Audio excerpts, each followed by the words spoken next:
taong nagdasal po, nag-take ng effort, magpuyat para panoorin po yung Olympics at masaksihan po yung mga pinag-trainingan po namin ng mga atletang Pilipino po. Gusto ko po magpasalamat sa pagbigay po sa amin ng training camp sa Mets po. Sobrang laking tulong po nun sa akin. Nakapag-adjust sa oras. Nagamay din po yung weather. Kaya sobrang laking bagay po sa akin po yun. Na nakakonekta po sa gintong medalya po. Maraming salamat po sa POC kay Ma'am Cynthia, Gymnastics Association of the Philippines. Siya po yung nag-handle po sa amin and nagtaguyod po sa gymnastics po. Maraming salamat po sa inyo, Ma'am Cynthia. Grabe po yung support na binigay niya po. Pinaglaban po natin, binigay po natin yung best natin sa lahat po. Dugot pawis yung inalay natin. We'll find some more. But I think more importantly, I want to be part of the development of sports in the Philippines. Iwanan na tayo. If you can consider.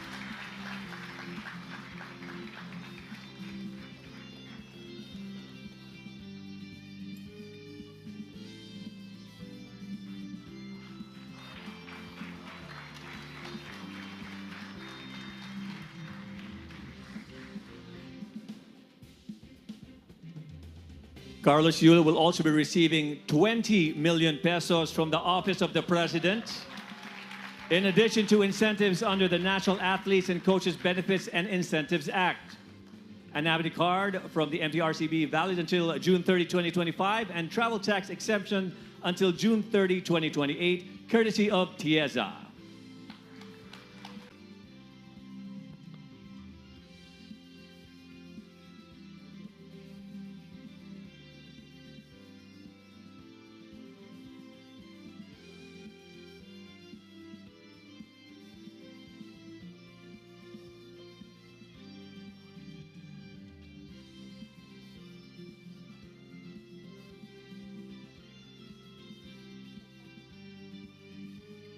Thank you so much, Mr. President, as well to our presenters.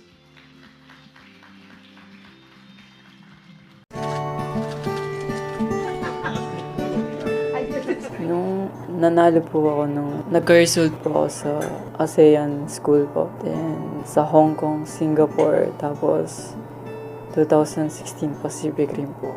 Parang sobrang nag-improve po kasi ako natin. Tinanong po ako ng coach ko kung gusto ko po daw bang mag-Japan para mag-training camp po. Immediate yes ba yun? Ako po, yes na po talaga ako.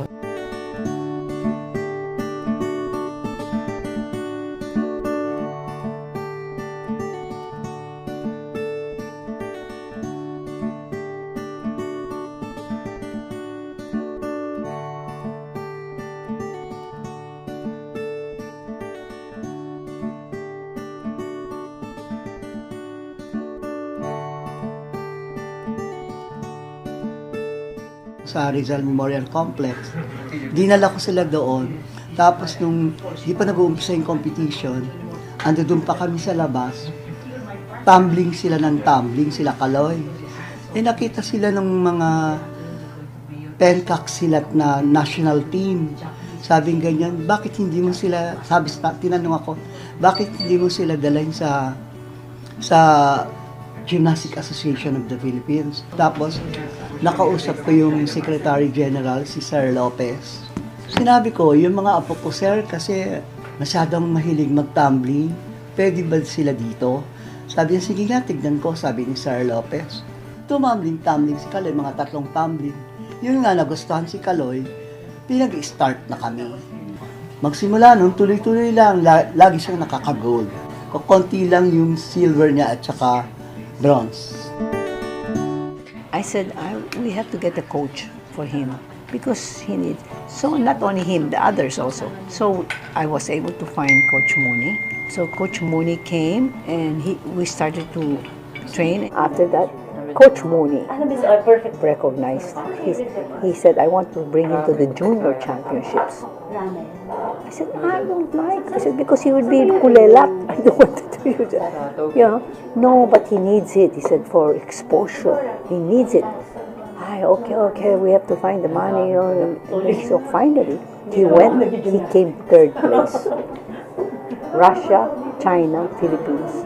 I said, wow, God. So I said, I'm going to send. And this guy also wanted to go back to Tokyo to study. So I said, perfect. Then you go together and you train in Tokyo.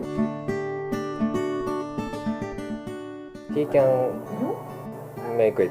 I thought that time he can go Olympics.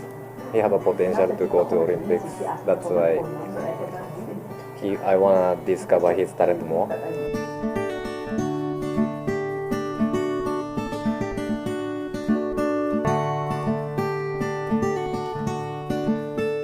Matagal yung oras po doon, yung feeling po. Kasi nga po, parang ako lang po yung mag-isa, ang laki ng gym. Dalawa po kami ng coach ko. Pag dito po kasi kasama ko yung mga teammates ko, parang masayang mag-training kasama sila. Doon po, parang sobrang tagal ng oras. Tapos iba po yung training plan ni Coach Mune para sa akin. Nung pinauwi po ako nung coach ko po, dito sa Pinas. Kasi pagkasabi ko po sa kanya, may competition pa po kami papanood. Yung pumunta muna po kami doon, nanood. Tapos, kinausap niya po ako kung babalik, kung gusto ko pa daw po. Then, pinawi niya na lang po muna ako dito sa Pinas. Then, kausapin ko daw po yung mama at papa ko. Kung ano ba daw yung magiging desisyon ko. Nung pag-uwi ko po, pagtas po nung Pasko po, tapos kinausap ko po sila. Mga gabi na po yan. Mga 27 po siguro ng gabi. Sinabi ko po sa kanila na titigil na ako mag-gymnastic kasi hindi ko na kaya. Pero sabi naman nila na ikaw ang bahala. Susuportahan ka naman namin kahit anong decision mo. Pero sayang kasi yung pinaghirapan mo. Like, mapupunta lang sa wala kung titigil ka. Nasimula mo na, ba't hindi mo na lang tapusin? Parang ganun. Tapos kinabukasan po, nag-simba din po kami.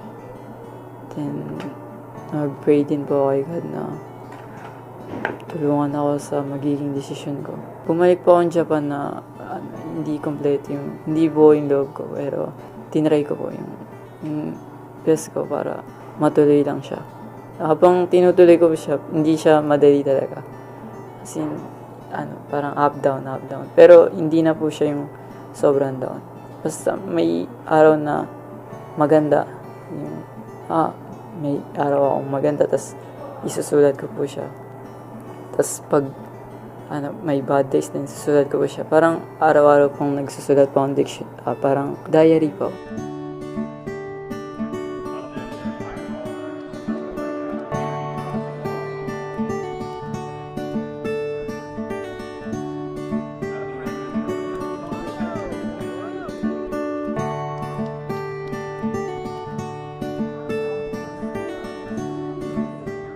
Kasi nung umuwi siya dito ng Japan, nagbakasyon siya, sabi niya sa amin after namin magmas sa Quiapo, sabi niya during lunch, Ma, nasan kaya ako ngayon kung hindi niyo ako pinilit?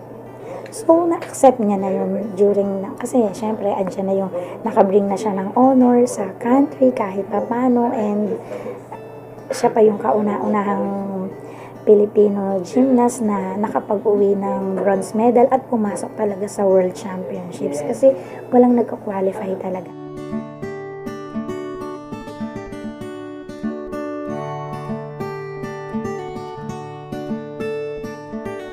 Sobra po. Buti na lang di ako talaga tumigil. Kasi kung tumigil talaga ako, wala. Pakatambay na lang po ako. Our targets are not changing. Starting Japan or starting I'm coaching, target is Olympics. They're not changing. Now processing. 79. 79%. 80. Siyempre ngayon po wala pa akong training. Ngayon po hindi ko masasabi. Training po talaga. Time po yung kailangan ko.